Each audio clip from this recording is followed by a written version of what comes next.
Bonjour et merci d'être là et bienvenue à cette table ronde organisée dans le cadre de Scènes d'automne. C'est une table ronde qui a un caractère un peu, je dirais, spécial puisque dans ce festival, on a amené une coloration marionnette. Et on a eu un très grand auteur ici à Nice qui est Maurice Maeterlinck. Et donc immédiatement, lorsqu'on m'a proposé ces interventions, j'ai pensé évidemment à parler de Maurice Maeterlinck, qui est pour nous, pour gens de théâtre et pour les esthétiques européennes, très, très important. Voilà, donc on a un sujet qui s'est dégagé de nos rencontres qui est les scènes et les effigies. Et on va essayer donc de cet après-midi, pendant 1 heure et un peu plus, de vous raconter, de vous plonger dans son univers. En présence de Didier Plassard, ici à ma gauche, professeur des universités Montpellier 3 Paul Valéry, et chercheur principal d'un projet européen, peut-être Europe Créative, je crois, mais non, un projet européen. Puppet Place, donc est-ce que vous pourrez nous en parler, nous en dire 2-3 mots tout à l'heure peut-être, parce que c'est intelligent. Voilà, très rapidement. À ma droite, Thomas Morisset, Thomas Morisset, maître de conférence à l'UCA, Université Côte d'Azur, spécialiste en philosophie de la technique et qui nous a produit un livre à l'issue de sa thèse, qui est paru aux presses universitaires de Rennes et dont le titre est du beau jeu, et qui traite des esthétiques, techniques et jeux vidéo. Voilà. Et tout à fait à ma droite, Élise Vigneron, artiste, metteuse en scène, scénographe, marionnettiste, dont la compagnie est en résidence à Apt, et qui parcourt le monde avec ses spectacles et qui va être à nouveau ici présente lors de la saison du Théâtre de Nice maintenant, je crois, bientôt, en novembre 25. Donc, oui. Oui. Novembre. 22-23 novembre. Donc je vous invite à découvrir son univers qui est extraordinaire et qui a fait tout un travail sur Maeterlinck et notamment s'est penché sur l'enfant. Voilà. Eh bien, je laisse la parole à Thomas Morisset. Merci beaucoup Ézéchiel et merci beaucoup pour cette invitation aujourd'hui. Je serai assez bref parce que mon rôle aujourd'hui est plus d'être peut-être comme ce qu'on attend d'un philosophe, de poser des questions auxquelles on n'a pas toujours la réponse. Mais ce qu'on pourrait éventuellement se demander au départ, c'est que vient faire un philosophe pour parler des marionnettes ?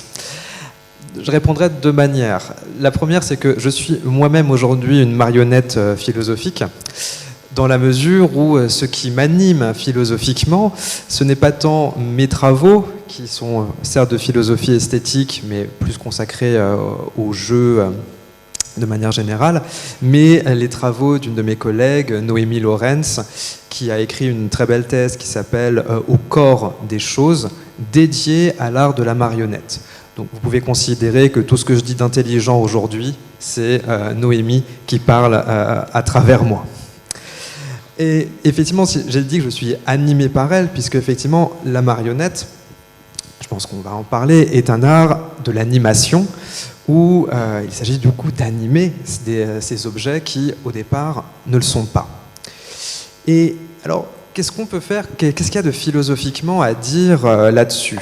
Dire que, fort heureusement, la philosophie esthétique et la philosophie de l'art aujourd'hui, ça ne consiste plus, encore que ça peut, ça ne devrait plus consister en tout cas à donner des bons points et des mauvais points en fonction des arts. Il y a eu des systèmes des beaux-arts philosophiques, on vous explique que effectivement la peinture, la poésie c'est au-dessus de tout, et puis la danse, bof, c'est quand même assez moyen. Donc non, je ne suis pas là pour ça. Mais disons que pour comprendre un petit peu ça, il y a un terme qui est extrêmement intéressant dans l'intitulé de la table ronde, qui est celui d'effigie. Les marionnettes sont des effigies. Et ce que la philosophie aime à poser comme question, c'est, mais au fond, pourquoi mettre des effigies sur scène ?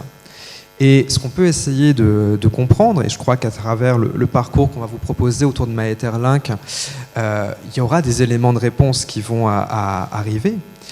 On peut essayer de distinguer pourquoi effectivement sur une scène, au lieu de mettre juste des êtres vivants, on a ce besoin de mettre des objets, des figures, plus ou moins anthropomorphes, plus ou moins fluides, en fonction des goûts et des époques. Et justement, à la toute fin de sa thèse, Noémie Lorenz parle, je cite, d'une puissance spécifique beaucoup plus forte que celle du corps de l'acteur. Que la marionnette, du coup, aurait une puissance spécifique beaucoup plus forte que celle du corps de l'acteur. Alors, comprendre ce que c'est que cette puissance de la marionnette, voilà, ça va aussi être l'un des enjeux, je pense, d'autant que Maeterlinck a beaucoup écrit sur pourquoi il avait recours aux marionnettes.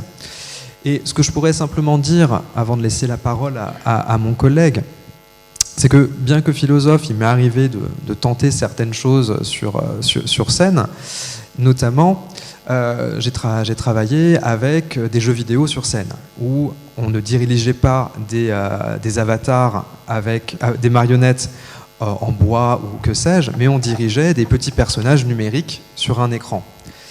Et clairement, les personnages numériques sur un écran n'ont pas de puissance théâtrale. Et tout l'enjeu de la mise en scène était justement de comment est-ce qu'on insuffle un pouvoir théâtral à des choses qu'on voit sur un écran. Comment est-ce qu'on fait comprendre aux spectateurs et aux spectatrices que ce qu'ils sont en train de voir, c'est pas du cinéma, c'est une action risquée et c'est du théâtre. Et qui était vraiment un emploi contre nature, finalement, de ces technologies. Or, je crois, après avoir vu des spectacles de marionnettes et lu la thèse de Noémie Lorenz, qu'effectivement, il n'y a pas cet aspect contre-nature de la marionnette, que justement, il y a un pouvoir des objets et surtout de la matière de la marionnette qui demande à être théâtralisée et qui est tellement théâtrale que la marionnette va même pouvoir être prise comme le modèle même de l'acteur. On a un théoricien du théâtre, Edward Gordon Craig, qui demandera à l'acteur de devenir une espèce de sur-marionnette. Mais pour mieux comprendre effectivement tout cela et les racines intellectuelles de cela, je vais laisser la parole à Didier Fassard pour un exposé plutôt centré effectivement sur Maeterlinck. Merci Thomas. Et puis merci aussi évidemment à Ezequiel Garcia-Romeu pour cette invitation et puis pour le festival, merci pour le festival aussi, au festival Scène d'automne et à la ville de Nice pour l'organisation de cette rencontre. Et alors merci aussi à Ezequiel qui a accepté justement de manipuler les images puisque je n'ai que 2 mains et je ne pourrais pas tenir à la fois le papier et les micros. Donc alors on va faire un petit geste comme ça, voilà, ce sera bien. Cette intervention donc a été préparée dans le cadre effectivement d'un projet de recherche que je dirige, qui s'appelle Puppet Plays, un projet financé par l'Union européenne pendant 5 ans et qui a notamment permis la réalisation d'une base de données en ligne où sont recensées et décrites près de 700 pièces pour marionnettes composées en Europe de l'Ouest depuis la fin du XVIe siècle jusqu'à aujourd'hui. Et vous y trouverez, voilà, c'est la page d'accueil, vous y trouverez la présentation de certains des textes, justement, dont nous allons parler. Il y a d'autres activités de ce programme, il y a aussi une monographie conclusive que je suis en train d'écrire, il y a les actes de 2 colloques, il y a eu des thèses de doctorat, des articles scientifiques, mais voilà, ça c'est la partie déjà immédiatement visible. Donc, réfléchir sur les relations entre le théâtre de marionnettes et puis l'œuvre de Maeterlinck pendant longtemps n'allait pas de soi. Les signes étaient en réalité un peu contradictoires. Il y avait d'une part la publication par Maeterlinck lui-même en 1894 d'un livre regroupant 3 petits drames pour marionnettes, Aladine et Palomide, L'intruse, La mort de Tintagil. Et puis, d'autre part, un article paru en 1890 dans une revue littéraire qui s'appelait La Jeune Belgique. Un titre un peu modeste, un menu propos, le théâtre, mais dans lequel Maeterlinck exprimait une ambition presque démesurée pour la scène, et surtout il partait de cette inquiétude qu'il disait ressentir chaque fois qu'il allait au théâtre. Et il affirmait notamment qu'il est dangereux de voir sur la scène Le Roi Lear, Hamlet, Othello, Macbeth, Antoine et Cléopâtre, ces grands poèmes de l'humanité, tous de Shakespeare d'ailleurs, ces grands poèmes de l'humanité, écrivait-il, ne peuvent pas être représentés à cause du mensonge de l'acteur. L'acteur ne peut pas incarner, ne peut pas donner forme à ces personnages. Mais il ne proposait pas pour autant de remplacer ces acteurs par des marionnettes dans ce texte. Il terminait son article par un éloge des figures de cire, allant jusqu'à rêver de les voir utilisées sur scène.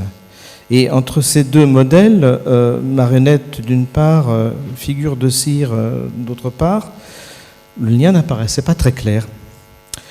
Mais il ouvrait en revanche un espace imaginaire d'autant plus fascinant pour les lecteurs et pour les artistes metteurs en scène du théâtre d'acteurs ou du théâtre de marionnettes. Donc c'est cet espace dont je voudrais parler aujourd'hui.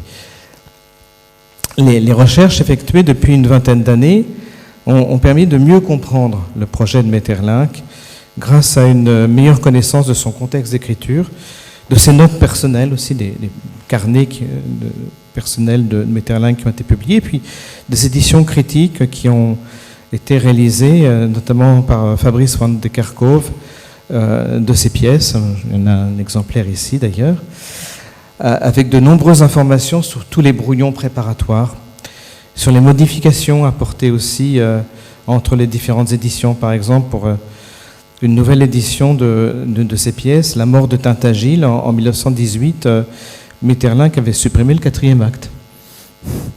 Donc ces recherches faites par les chercheurs effectivement, qui ont travaillé sur Maeterlinck ne referment pas du tout l'espace imaginaire ouvert par les formules assez provocatrices de Maeterlinck. Tout au contraire, je crois, elles le précisent et l'enrichissent.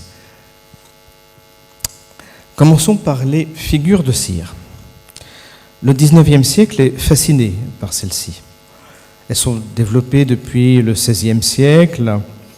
Elles quittent progressivement le domaine des collections spécialisées, des spectacles forains, pour donner lieu à des grandes expositions permanentes. Le musée de Madame Tussaud, bien sûr, créé à Londres en 1835, le musée Grévin à Paris en 1882, mais ces deux musées sont spécialisés dans des reconstitutions de scènes historiques et puis la présentation de contemporains célèbres, on le sait bien. Il y a aussi d'autres expositions au XIXe siècle. Il y a des expositions surtout qui revendiquent plutôt une fonction éducative, et notamment pour l'enseignement de l'anatomie, de l'obstétrique, la mise en garde contre les maladies vénériennes, et puis l'exhibition de diverses malformations maladives ou congénitales, et qui conduisent d'ailleurs souvent à une véritable surenchère dans les scènes d'accouchement, d'opérations chirurgicales et collection de corps difformes ou simplement même de corps exotiques. Les sujets rongés par l'alcoolisme ou la syphilis. La plus célèbre de ces expositions, c'est le Grand Musée anatomique du docteur Spitzner, et ouvert à Paris en 1856, et qui, après un incendie, devient une attraction itinérante présentée dans les foires européennes à partir de 1885.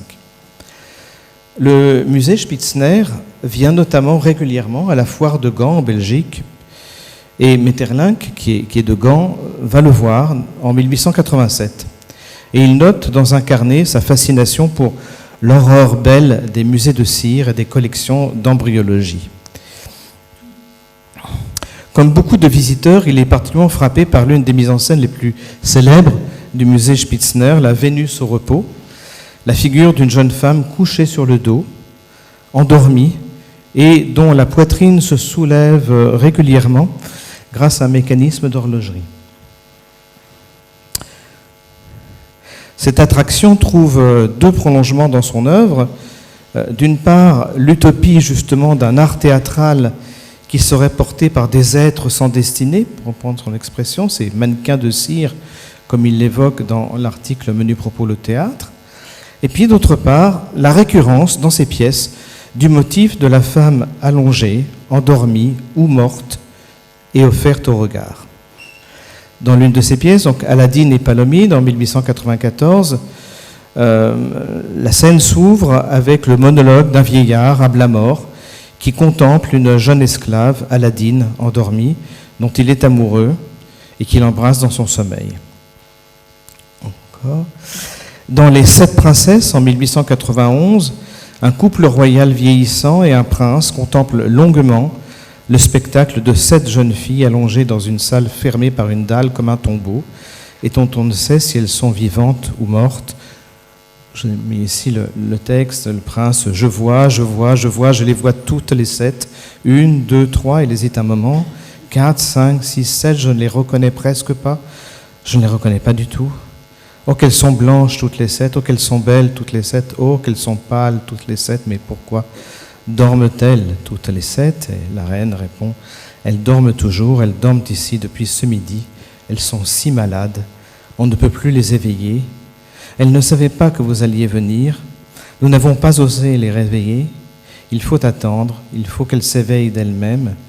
Elles ne sont pas heureuses et ce n'est pas notre faute, nous sommes trop vieux, tout le monde est trop vieux pour elles, on est trop vieux sans le savoir. Et le prince, oh, qu'elles sont belles, qu'elles sont belles. 6 de ces jeunes filles vont s'éveiller à l'arrivée du prince. La 7e, Ursule, ne le fera pas parce qu'elle est morte. C'est là toute l'action de la pièce. Plus généralement, l'étude des manuscrits préparatoires des pièces de Maeterlinck montre que les figures de cire jouent un rôle important dans l'imaginaire scénique de ses premiers drames. Mais ce rôle est souvent effacé en cours d'écriture. Par exemple, dans La Princesse Maleine, Maeterlinck imagine de faire apporter sur le plateau la tête sculptée en cire de la princesse, mais ce projet disparaît dans la version finale.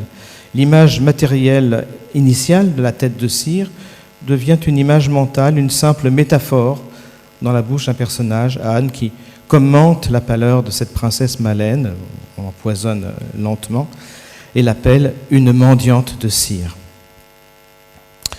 Encore. Maeterlinck a néanmoins conservé la présence sur la scène d'un mannequin de cire dans une de ses pièces.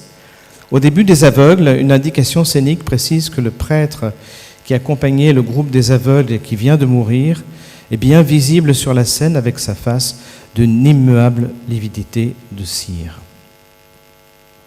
Encore. Mais Maeterlinck n'est pas seulement sensible aux figures de cire.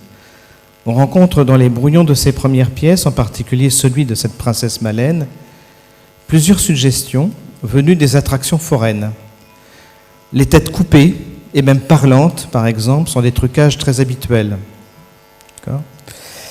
Il envisage aussi pour la princesse Maleine et puis pour une autre pièce, L'Intruse, en 1890, d'utiliser le trucage qu'on appelle à cette époque-là du fantôme de Pepper, un jeu optique faisant apparaître à l'aide d'une source lumineuse et d'une vitre l'image réfléchie d'un acteur semblant flotter dans l'air. C'est un procédé qui est très souvent utilisé aujourd'hui, qu'on appelle des hologrammes, mais c'est faux, ce ne sont pas de vrais hologrammes, ce sont de faux hologrammes. C'est celui qui a été utilisé par exemple par une certaine personnalité politique qui prétendait faire des discours dans 7 lieux à la fois. C'était effectivement des fantômes de Pepper, c'est-à-dire une image projetée sur une vitre. Mais bon, je passe.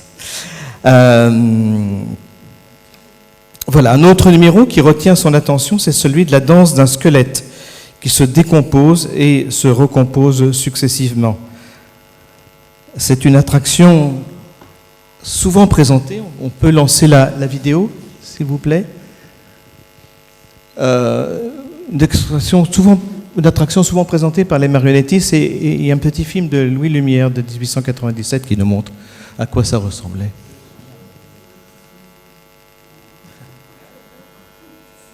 Le squelette joyeux, il appelle ça.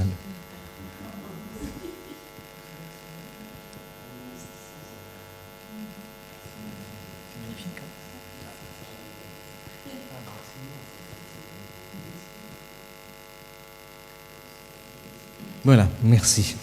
97, ouais.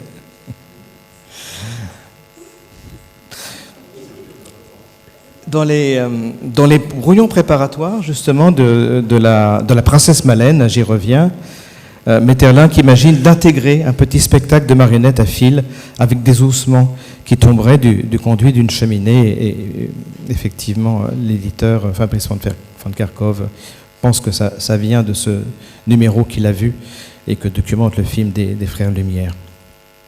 Encore un changement. Voilà, ceci nous amène aux marionnettes proprement dites, qui sont évidemment le moyen le plus simple d'écarter les acteurs de la scène, de les maintenir à distance du jeu théâtral pour que les regards se concentrent sur ces instruments. Pendant longtemps, on n'a pas su quels étaient les spectacles de marionnettes que Maeterlinck avait pu voir. Il y a d'énormes traditions, magnifiques traditions de marionnettes en Belgique, c'est absolument pas ça qu'il a vu. On ne savait pas donc à quel type de marionnette il pensait pour ces 3 petits drames, ou pour La Princesse Malène, aussi pièce qui avait été annoncée comme destinée à un théâtre de fantoche.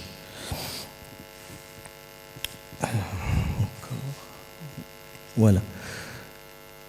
Effectivement, La Princesse Malène, alors c'est dans La vie à paraître de son premier recueil de poèmes, Serre chaude, est annoncée la publication de La Princesse Malène, drame en 5 actes pour un théâtre de fantoche.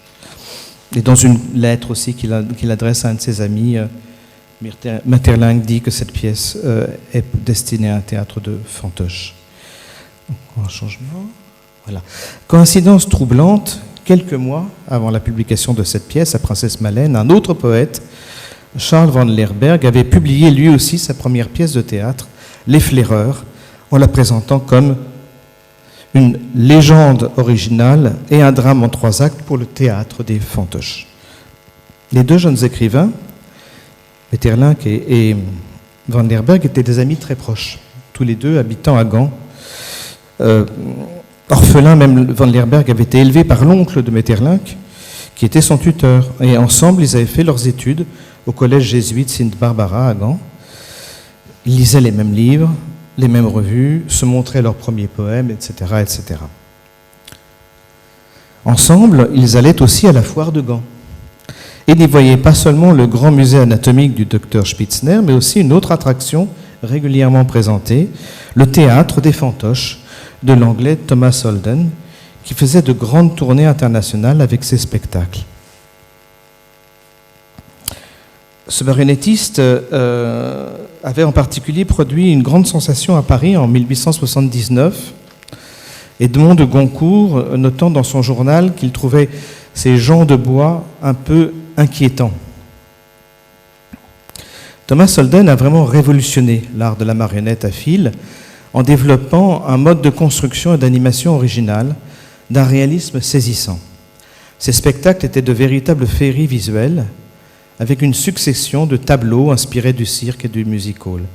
Des danseurs sur corde, des acrobates aériens, des clowns, des chanteurs, etc. C'est chez Holden que Maeterlinck et van Lerberghe voient le numéro du squelette magnétique, justement. On le devine, enfin, il est là sur l'affiche tout en bas à gauche.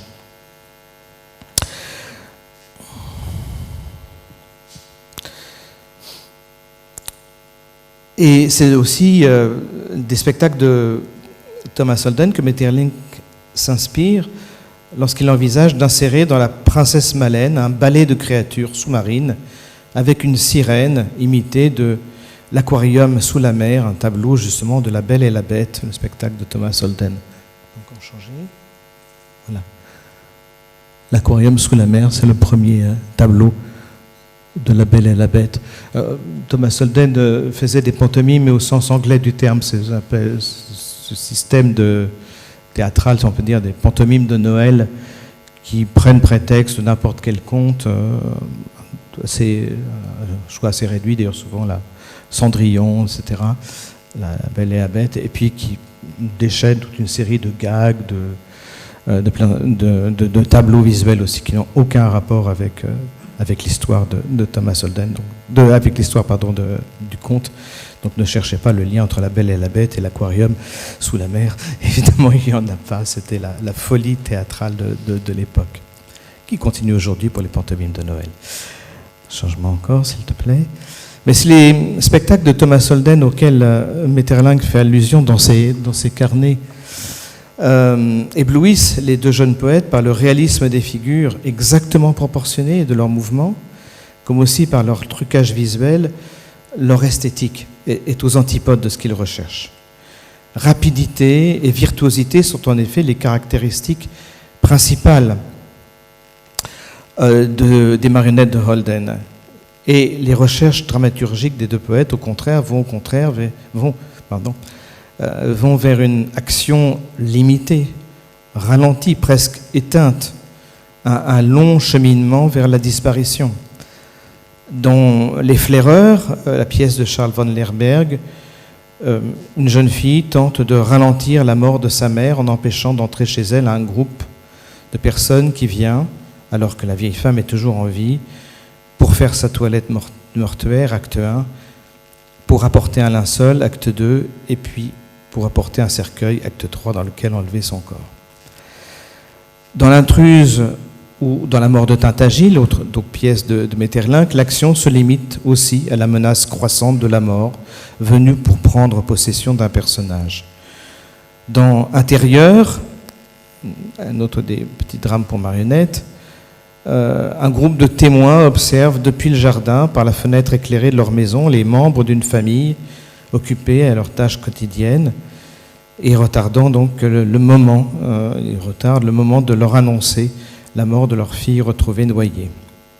Dans Les Aveugles, donc un groupe d'aveugles égarés dans une forêt loin de leur hospice se laisse gagner par la peur en comprenant que le vieux prêtre qui les guidait ne leur est plus d'aucun secours. Donc, les actions dramatiques de ces pièces sont de plus en plus ténues.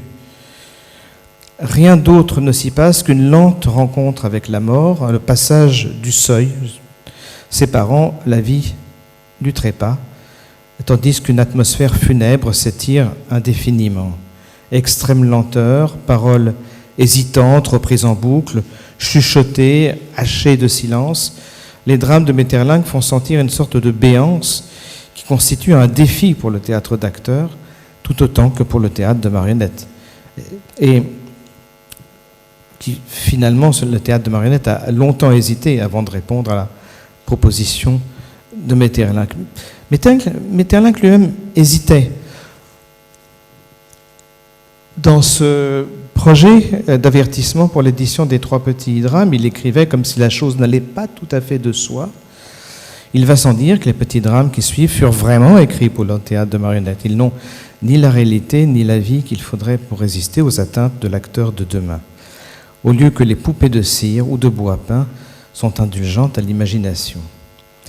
Mais, comme preuve supplémentaire de son hésitation, cet avertissement, il ne le publie pas justement dans son livre. Dans un essai de 1911, le poète russe Ossip Mandelstam comparait l'écriture d'un poème à celle d'un message confié à une bouteille jetée dans la mer. On ne sait pas, et l'auteur le sait moins que les autres, qui lira ce message, ni ce qu'il ou elle en fera. Et l'écriture théâtrale, lorsqu'elle est chargée d'une telle poéticité comme celle de Maeterlinck, est une autre bouteille à la mer. Quel est l'artiste qui s'en ressaisira? Comment lui donnera-t-il forme sur un plateau? Peu de marionnettistes se sont risqués à mettre en scène Maeterlinck, finalement. Nous ne savons pas grand-chose, par exemple, d'une représentation d'intérieur donnée à Londres en 1909 par le New Marionette Theatre. Mais plusieurs réalisations ces dernières années ont cherché à construire une représentation qui écarte l'acteur de la scène. Pas nécessairement au sens de le mettre à l'écart, mais plutôt, me semble-t-il, en creusant un écart, une tension entre présence et absence.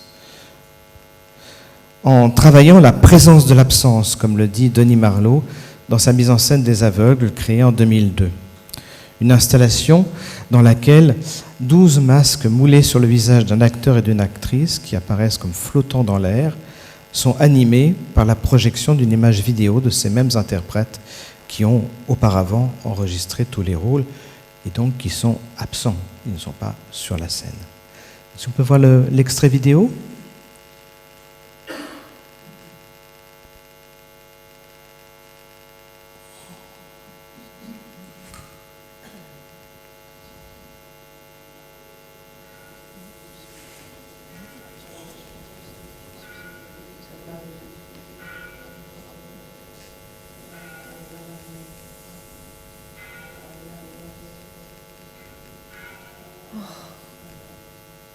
Nous sommes loin de l'hospice.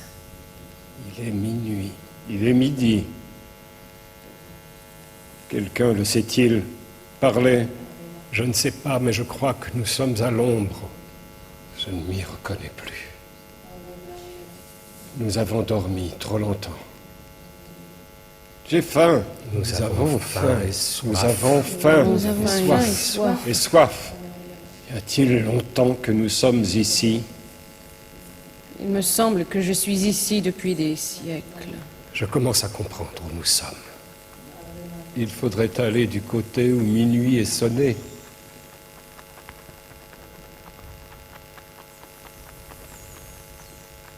Entendez-vous? Entendez-vous? Nous ne sommes pas seuls ici. J'entends des ailes autour de moi. Mon Dieu, dites-nous donc où nous sommes. Je commence à comprendre où nous sommes. L'hospice est de l'autre côté du grand fleuve. Nous avons passé le vieux pont. Il nous a conduits au nord de l'île. Nous ne sommes pas loin du fleuve. Et peut-être l'entendrions-nous si nous écoutions un moment. On ne connaît pas la direction du grand fleuve et il y a des marais tout autour de l'hospice. Attendons, attendons. Il reviendra. Il faut qu'il revienne.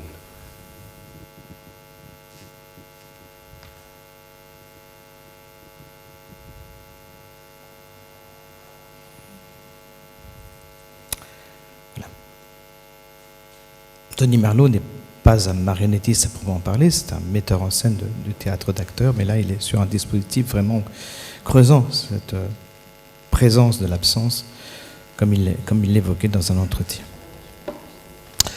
Encore changement, merci. Dans sa mise en scène de 2008, toujours pour les aveugles, alors cette fois-ci une marionnettiste, Bérangère Ventusseau, creuse aussi plusieurs écarts. D'une part, un écart entre la sculpture hyper réaliste des marionnettes, réalisée par Marguerite Borda, et leur taille réduite à celle d'un enfant. L'autre écart, c'est entre l'origine de la voix et la présence scénique des marionnettes. Les comédiens ne font pas parler les marionnettes à la place des personnages, mais ils restent en bord de scène, ils parlent à côté des personnages, c'est-à-dire creusant justement un écart entre le corps et la voix, comme pour donner à ressentir cette béance de l'être que j'évoquais il y a un instant. Si on peut voir aussi cet extrait. Quelqu'un sait-il où nous sommes? Nous avons marché très longtemps.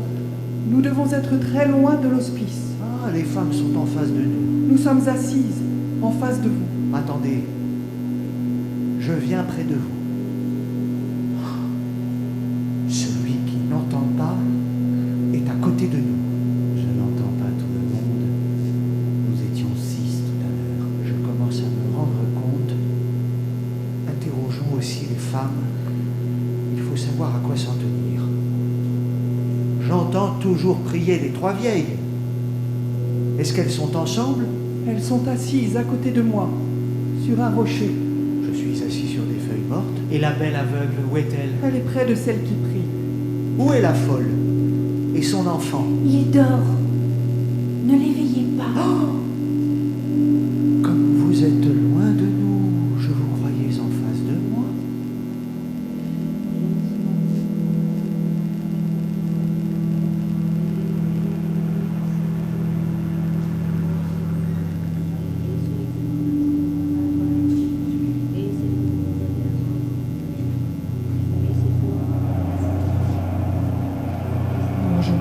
l'entendre de près. Moi non plus. D'ailleurs, nous ne demandons pas à sortir de l'hospice. Nous ne sommes jamais venus jusqu'ici. Il était inutile de nous mener si loin. Il faisait très beau ce matin. Il a voulu nous faire jouir des derniers jours de soleil avant de nous enfermer tout l'hiver dans l'hospice. Mais j'aime mieux rester dans l'hospice. Il voulait nous mener jusqu'au bord de la mer.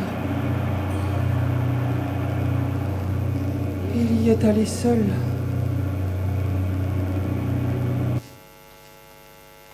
Merci pour cet extrait. Alors, je ne vais pas parler à la place d'Élise Vigneron, puisqu'elle est avec nous, mais il me semble que dans sa mise en scène de l'enfant, qui est comme un condensé de la mort de Tintagiles, certaines formes d'écart sont aussi perceptibles. Le premier d'entre eux étant le contraste entre la présence de la marionnette de Tintagile comme rigidifiée, déjà gagnée par la mort, et le jeu volubile de l'actrice. La parole de Tintagile, elle aussi, s'est écartée de son corps, c'est un chuchotement qui vient d'ailleurs, et lui-même semble s'être écarté du vivant par la couleur, par la matière fortement soulignée, par la façon dont il habite l'espace aussi, flottant dans l'air ou prostré sur le sol. On peut regarder aussi quelques images donc de... Oui, merci. Et là, lancer la vidéo.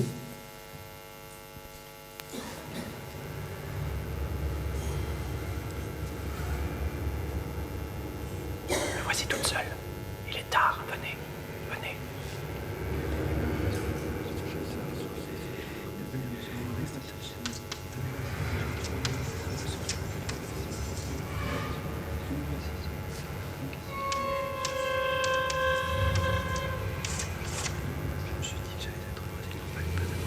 Tintagile, viens.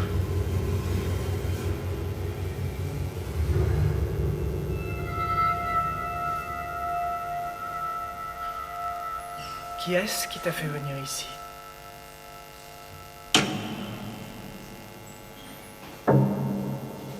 Je ne sais pas, petite sœur.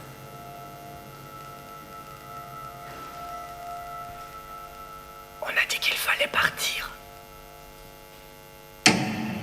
Mais pourquoi fallait-il partir? Parce que la reine le voulait. On n'a pas dit pourquoi elle le voulait. Petite sœur, je n'ai rien entendu. Ils m'ont laissé tout seul.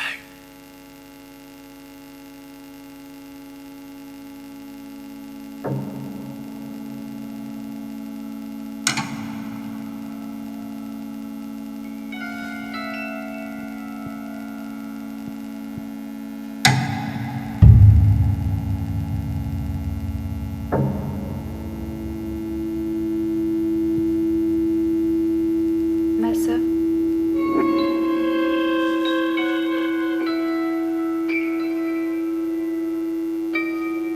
où est Tintagile?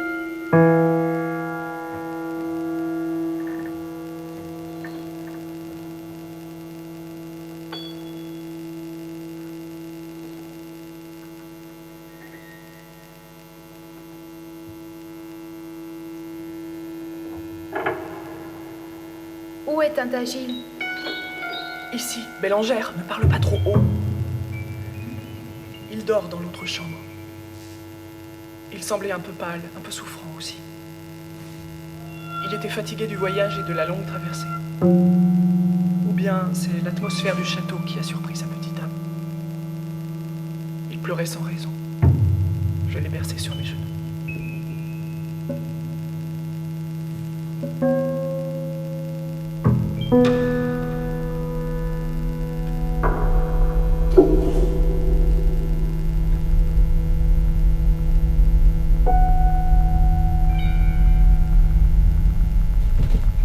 Nous sommes seuls, sœur Ygraine. Ah, c'est vrai. Nous sommes seuls.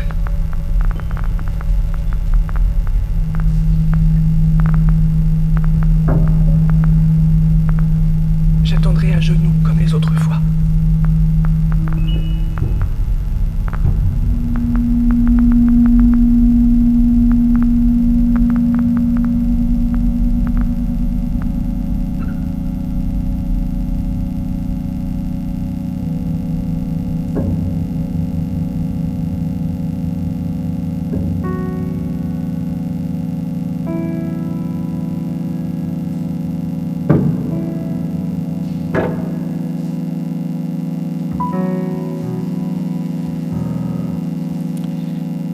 Dans les carnets de Maeterlinck, le poète évoque deux qualités qui lui semblent essentielles dans la représentation théâtrale: le silence et l'immobilité.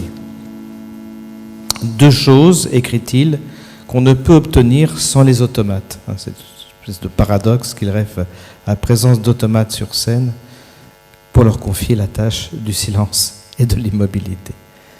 Peut-être pourrions-nous dire aussi deux choses qu'on ne peut obtenir sans les marionnettes, d'une certaine manière, à condition, bien sûr, de donner une épaisseur particulière à ce silence, à cette immobilité, de creuser ces écarts, de les construire un seuil, justement, donner à voir un seuil entre silence et parole, mouvement et immobilité, c'est-à-dire aussi, finalement, de se laisser envahir émotionnellement par ces effigies.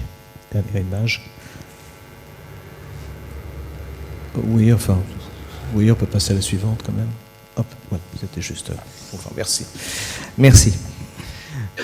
Merci beaucoup, Didier.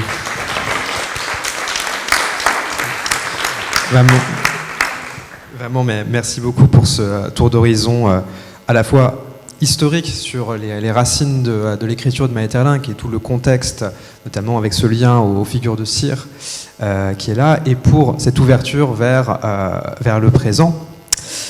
Et d'avoir rappelé effectivement qu'il y a dans la marionnette quelque chose d'un écart. Et ce qui est quand même aussi frappant, surtout que là, ce que tu as montré, c'est des marionnettes qui sont surtout anthropomorphes, alors que toute marionnette n'a pas forcément figure humaine. C'est qu'il se joue certes un écart, mais aussi un écart qui va produire du trouble, parce que dans l'écart, il y a la ressemblance.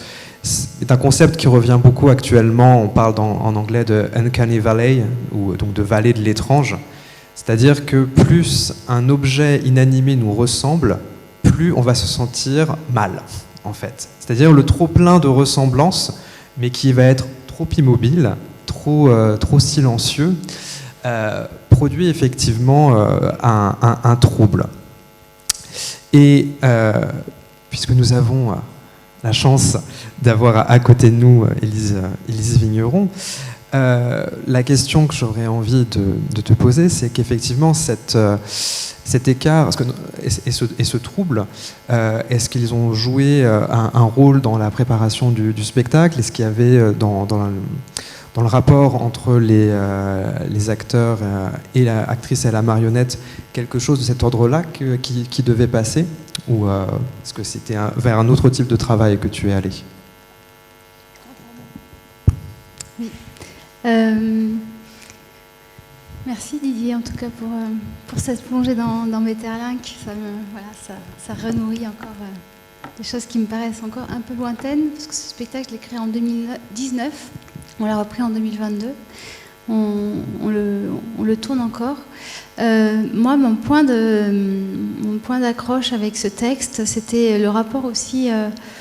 En fait, le trouble est venu a posteriori. C'était pas ma porte d'entrée. Ma porte d'entrée, c'était le rapport à l'espace, au seuil justement dont tu parlais.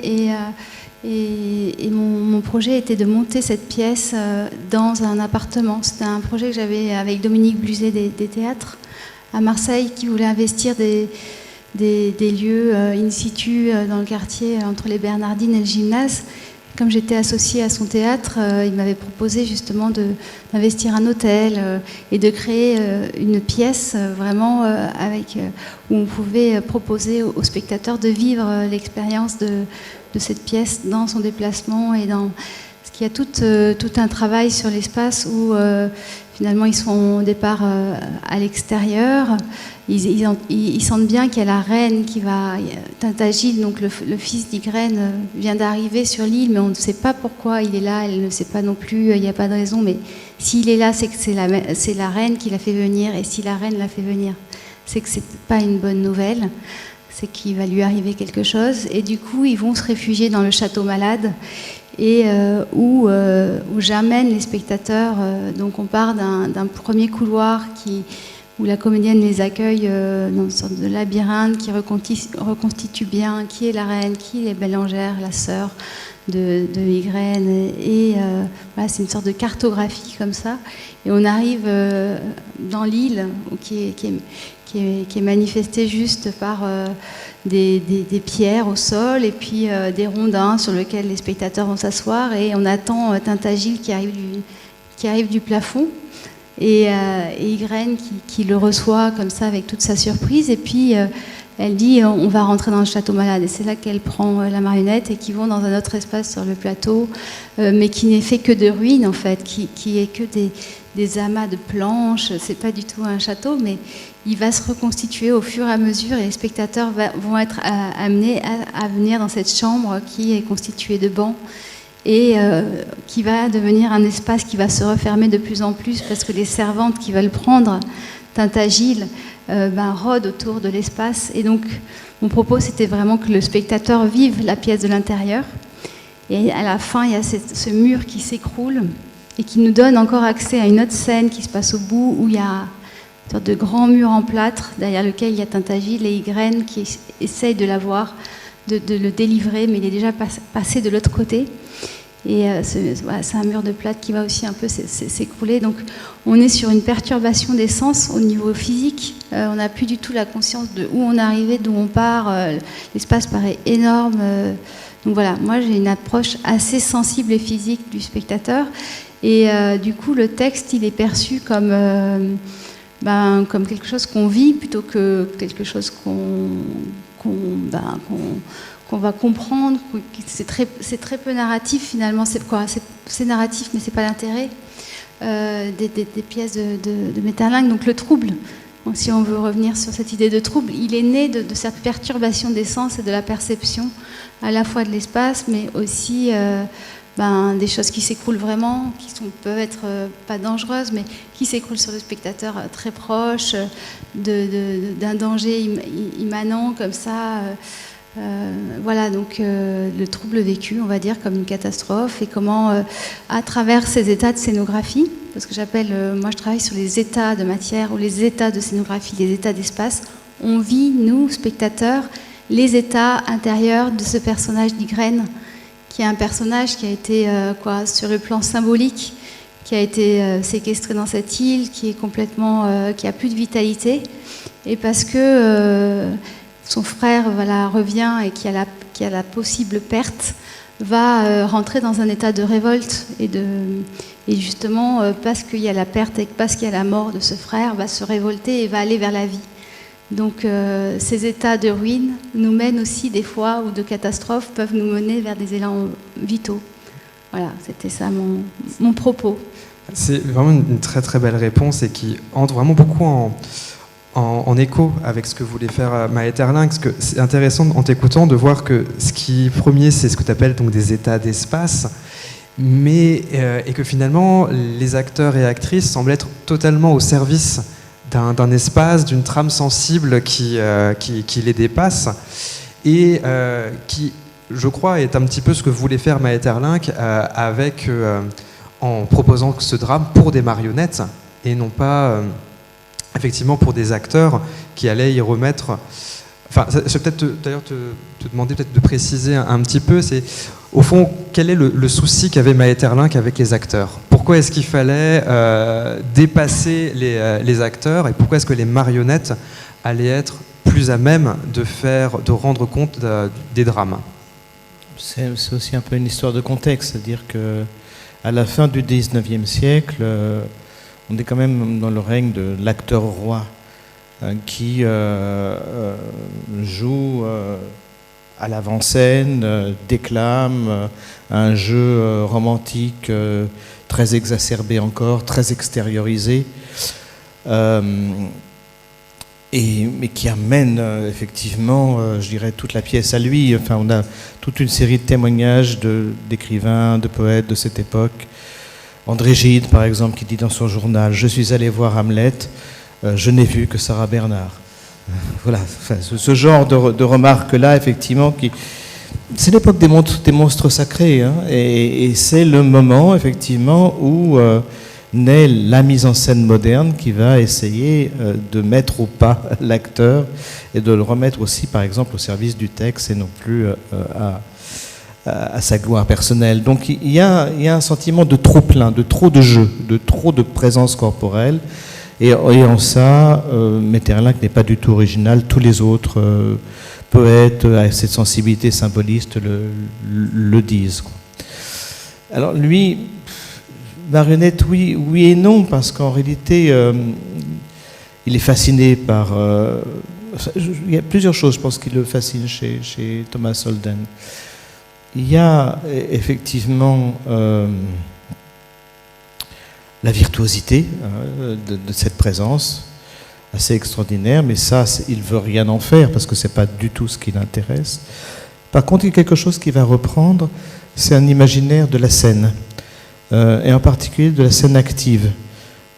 Toutes ces carnets sont pleins d'idées de jeux de portes qui claquent toutes seules, de rideaux qui s'ouvrent et se referment, justement de cette chute doucement dans une cheminée, etc. C'est-à-dire, il a le désir, on le voit bien, d'un espace qui soit un espace actif et qui prenne un rôle actif dans l'histoire racontée, hein, tout simplement.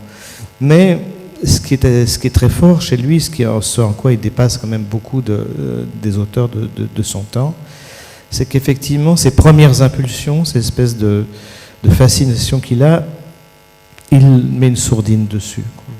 C'est-à-dire, effectivement, dans la version définitive de ces textes, ça n'est plus que des traces. Il faut aller voir les brouillons pour voir d'où ça venait, hein, d'où venait la fascination des figures de cire, etc. Parce que, voilà, comme je le disais à propos de l'image de la cire, par exemple, il va faire disparaître les idées de figures de cire, mais par contre, ça va rester dans la parole des personnages. Et donc comme des métaphores possibles et du coup des prolongements imaginaires. Donc il fait basculer, un imaginaire très matériel de la scène dans une sorte de scène mentale. Après, il reste quand même quelques traces. Si on regarde un petit peu précisément, oui, il y a quand même, effectivement, dans La Princesse Maleine, il y a une porte qui va s'ouvrir toute seule et des choses comme ça. Mais beaucoup moins que chez Thomas Holden, où là, il y a tout le temps des effets de cet ordre-là. D'accord, mais merci beaucoup. Et ce qui permet, c'est là maintenant qu'on a un peu mieux peut-être compris pourquoi Maeterlinck a écrit pour Marionnette. Peut-être qu'au-delà de ce projet Maeterlinck, question très, très naïve que je me pose, c'est comment on en vient à être marionnettiste et pourquoi cet art de la scène pour toi plutôt qu'un autre? Je vais répondre, mais Ezekiel pourra répondre aussi. Ça sera intéressant d'avoir deux points de vue. Moi, j'ai créé ma compagnie en 2010. J'ai fait l'école de Charleville-Mézières, qui est une école internationale qui regroupe 15 étudiants du monde entier pendant 3 ans, enfermés à Charleville, et où on apprend toutes les techniques de la marionnette, on apprend à manipuler, on apprend le jeu du comédien, on apprend la scénographie. Voilà, c'est des maîtres du monde entier qui viennent nous apprendre des techniques très spécifiques, traditionnelles, mais aussi après on va vers la marionnette contemporaine et aussi on définit notre langage. Qu'est-ce que c'est pour nous la marionnette? Moi je venais des arts plastiques, je venais du cirque et ça a été un langage tout d'abord silencieux.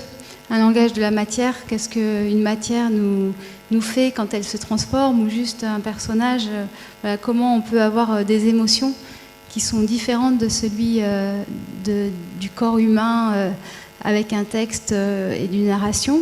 Et donc j'étais plus dans un langage qu'on appelle plastique, proche de l'installation.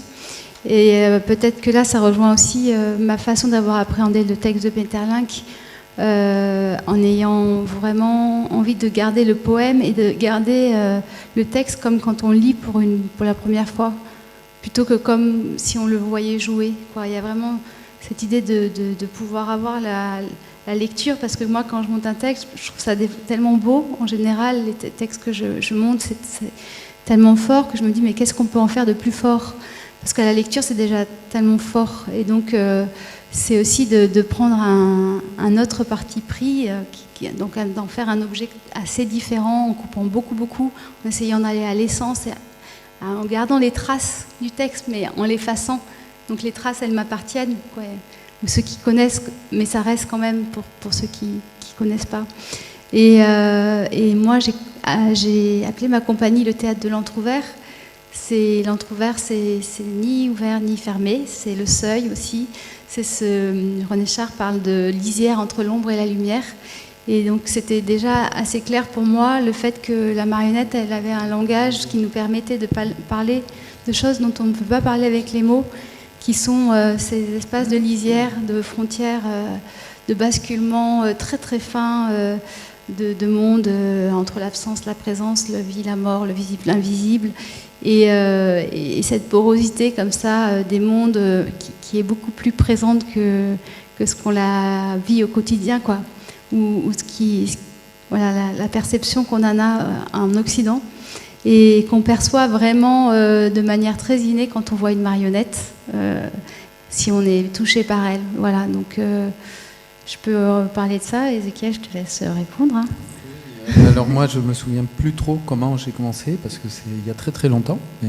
Et ce qui m'a motivé, j'ai quand même une chose qui m'anime encore, c'est la puissance d'évocation. La puissance d'évocation de la matière lorsque elle commence à prendre forme. C'est comme si quand je me mettais à découvrir un personnage, c'était pas moi qui le fabriquais, mais il m'était amené. Et je vais pas exagérer, sinon vous allez tous quitter la salle, mais dans une sorte de transe ou de chamanisme qui fait qu'on a une relation très forte avec cette matière mystérieuse, dont finalement les limites ne s'expriment pas forcément dans ce qu'on voit d'elle, mais peut-être au cœur de la matière. Et j'ai toujours été fasciné. Voilà pourquoi Maeterlinck me fascine beaucoup. Il y a une chose dont on a parlé peut-être qui est celle de la menace et de la mort et de l'absence. Mais ces trois sujets sont-ils reliés ?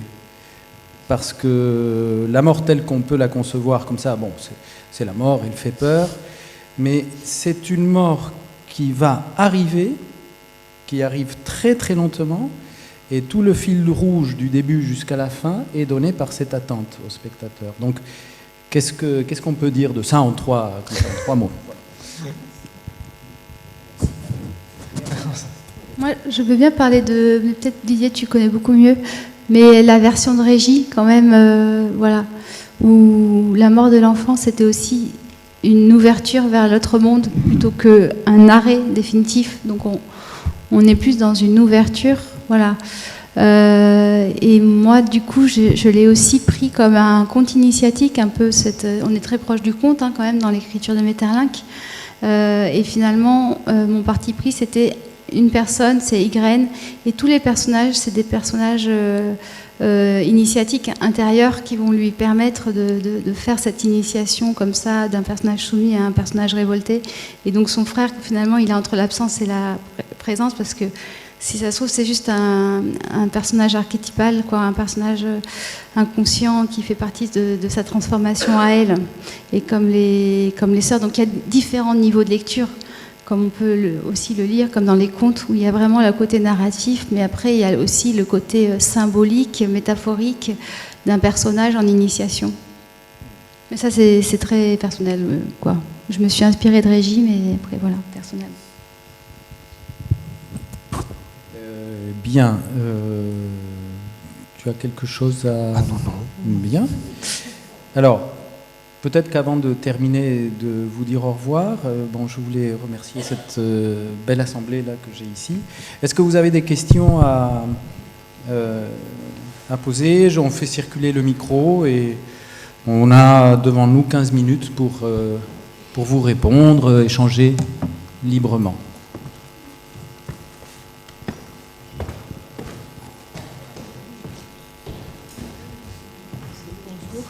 Je me demande si j'ai bien compris, dans la marionnette, l'utilisation de la marionnette, il y a eu le désir de bien maîtriser sans l'artefact de l'interprète, c'est-à-dire d'être plus pur dans la transmission du propos de l'auteur. Et comment, quand il y a plusieurs personnages, comment celui qui a créé le spectacle dirige les animateurs de chaque marionnette. Alors la marionnette, c'est vrai que c'est très très vaste. Là, vous, ce que vous avez vu comme type de marionnette, c'est un système que j'ai mis au point avec une collaboratrice qui est une marionnette à fil, mais avec des fils déportés qui permettent de manipuler à distance. Donc, et ensuite, qui permettent aussi d'enlever les fils. On traîne le personnage, ces fils tombent. Et après, la marionnette, on peut aussi la manipuler à main. Ça veut dire directement avec les mains. Et après, tout le travail pour moi de direction entre une comédienne et une marionnette, c'est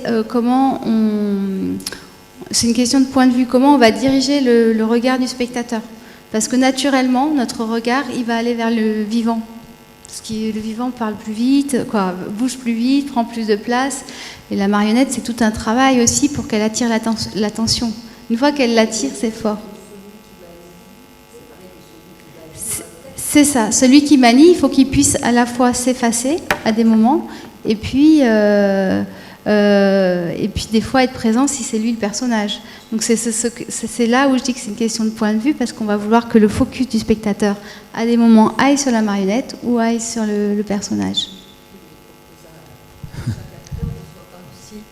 Pour que chaque acteur, manipulateur, je ne sais pas comment on appelle, n'interprète pas au-delà, comme vous disiez, j'ai vu Sarah Bernard et pas le texte, quoi.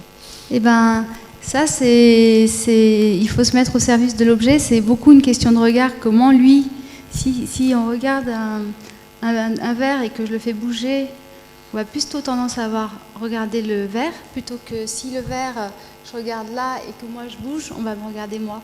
Donc on apprend à faire pour qu'on regarde là où on a envie. Merci beaucoup. Est-ce qu'il y a une autre question parmi vous? Oui. 2 questions? Merci.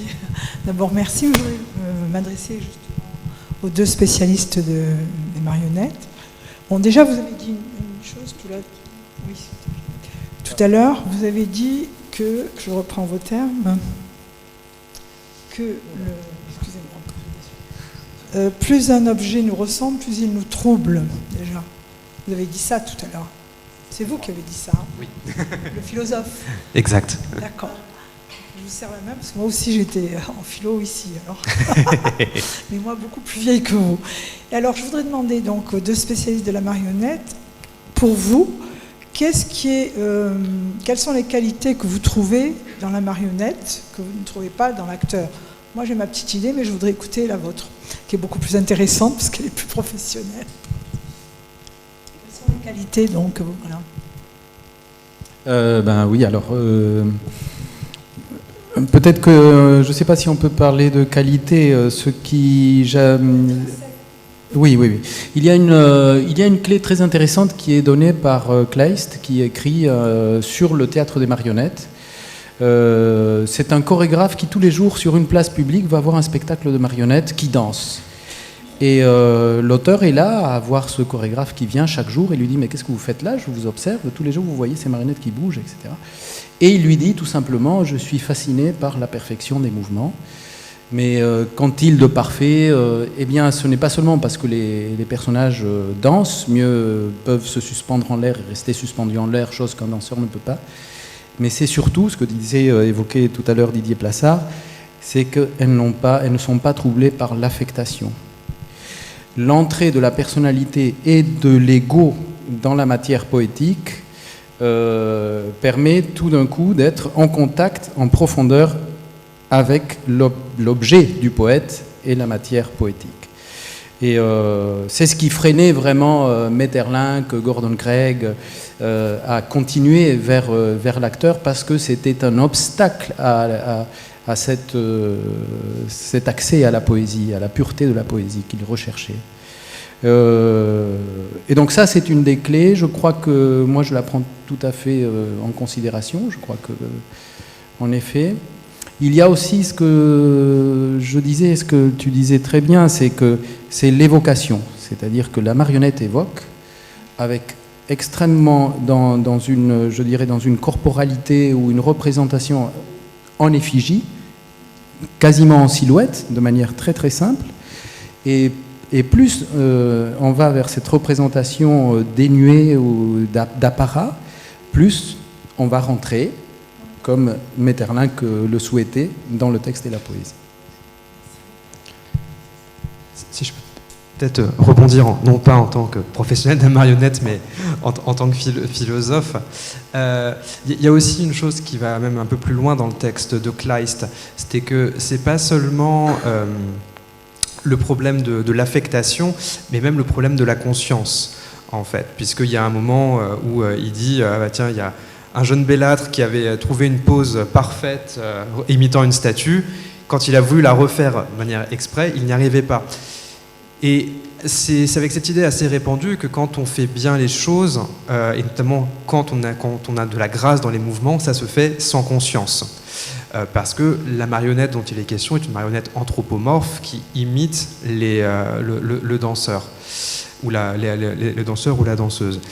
Et là-dessus, je mettrais juste, c'est un point de vigilance philosophique quelque part, c'est qu'effectivement ce texte parle au départ des marionnettes anthropomorphes. Or, il y a d'autres types de marionnettes qui existent et où la question de la grâce, a priori, n'a pas forcément de lieu d'être. Et d'autres, il y a vraiment à l'arrière-fond de ce texte de Kleist l'idée que l'action gracieuse et parfaite est une action sans conscience, où la conscience vient parasiter. C'est quelque chose qui est une idée assez répandue quand on vous dit non, il ne faut pas penser à ce qu'on fait, etc. J'avoue que je travaille pas mal autour des travaux d'une américaine qui s'appelle Barbara Montero, qui est philosophe mais qui est ancienne danseuse, qui défend exactement l'idée inverse, que les experts être expert, c'est justement faire revenir la conscience sans que ça nous trouble. Mais parce que on a dans les états d'expertise conscients beaucoup plus de lucidité, même de plaisir sensible. Tout ça, cette parenthèse aussi là-dessus, pour faire aussi une chose qu'on a un peu trop tendance à faire quand on est philosophe, c'est à ne pas trop essentialiser un concept, et surtout attention au fait que ce concept-là vient d'un type de marionnette bien particulier. Oui, c'est ça, la marionnette, c'est quand même très très vaste maintenant, surtout. Ça peut être aussi la vidéo. À partir du moment où on donne vie à quelque chose qui est inerte, c'est de la marionnette. Donc je fais tomber de la terre et ça se transforme autrement. Voilà, c'est de la marionnette. Moi, je travaille beaucoup avec la glace et sur ces différents états de matière. Et des fois, c'est pas du tout anthropomorphe, mais comme il y a transformation, il y a animation, et du coup, il y a projection. Et c'est des imaginaires qui peuvent peut-être un peu moins, mais je pense que le corps dansé aussi, on projette. Et même dans le texte, il y a des façons, des présences où c'est très ouvert.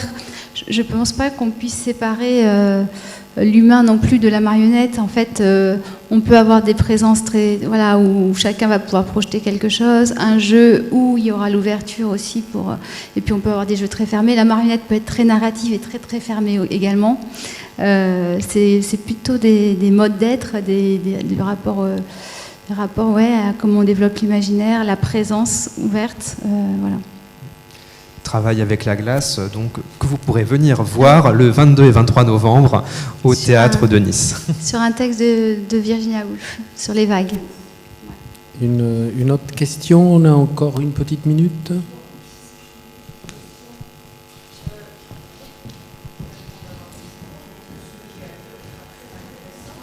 Alors non.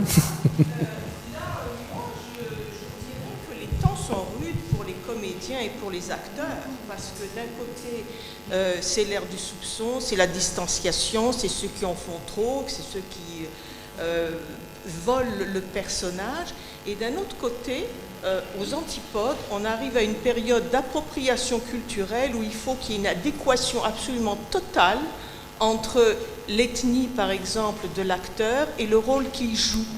Et ça est arrivé, vous avez dû entendre parler au Québec de Ariane Mouchkine qui a renoncé à monter un programme parce qu'elle ne trouvait pas des acteurs pour représenter les ethnies qui étaient dans la pièce. Alors je me dis, c'est la voie royale d'une certaine façon pour les marionnettes qui, elles, pourront représenter tout et tout le monde à tout moment. Et je ne sais pas comment vous situez cette tendance de l'appropriation culturelle dans le monde des marionnettes. Ou vous n'avez peut-être pas d'idée là-dessus, je ne sais pas. La question est un petit peu plus complexe parce que il faut quand même toujours se souvenir que derrière une marionnette, il y a toujours un acteur ou une actrice. Et que, à la différence des spectacles de marionnettes traditionnels, où cet acteur et cette actrice étaient plutôt cachés par le castelet, soit en dessous, soit au-dessus, systématiquement, dans la marionnette contemporaine, l'acteur ou l'actrice est visible aussi. Donc la question, voilà, n'est pas si simple que ça, et on a pu la rencontrer aussi dans le champ des arts de la marionnette. Ça, c'est autre chose. Ça, c'est voilà, c'est d'autres vagues, si je puis dire. Mais voilà, disons que globalement, peut-être pour synthétiser aussi un petit peu les réponses qui ont été données, on peut peut-être aussi se dire que l'avantage de la marionnette par rapport aux acteurs, ou la différence entre l'incarnation d'un personnage par une marionnette ou par un acteur, c'est que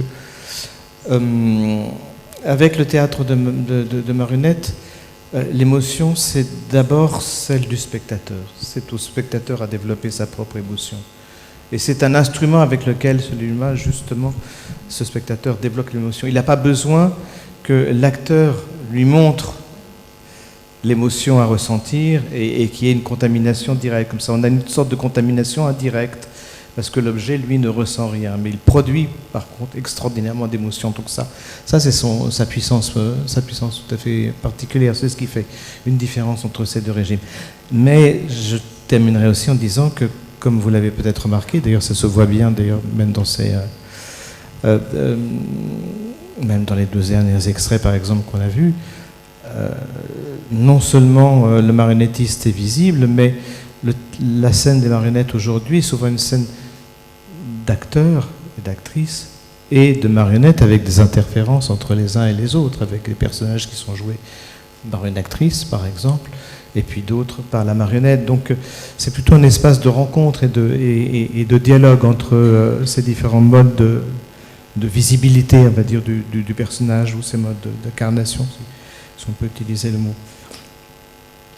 Donc voilà, c'est un espace de tension aussi, et de tensions qui sont surtout liées à des différences de qualité et qui sont, voilà, un véritable moyen de travail artistique.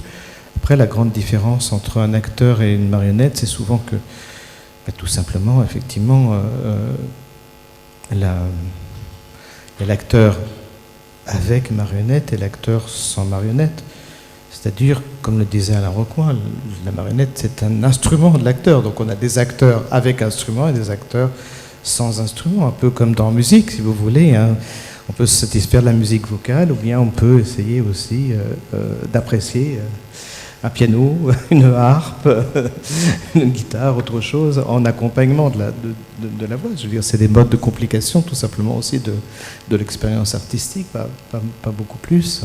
Enfin, c'est pas beaucoup plus compliqué que ça, en réalité. Oui, et Vitesse disait, l'acteur doit faire sa propre marionnette. Hein, voilà. Donc, voyez, oui. Écoutez, on vous remercie. Merci d'avoir été présent. Je voulais remercier le Théâtre de l'Artistique et la ville de Nice et de nous avoir accueillis. Didier Plassard, Thomas Morisset et Élise Vigneron. Merci beaucoup. Merci, bonne soirée.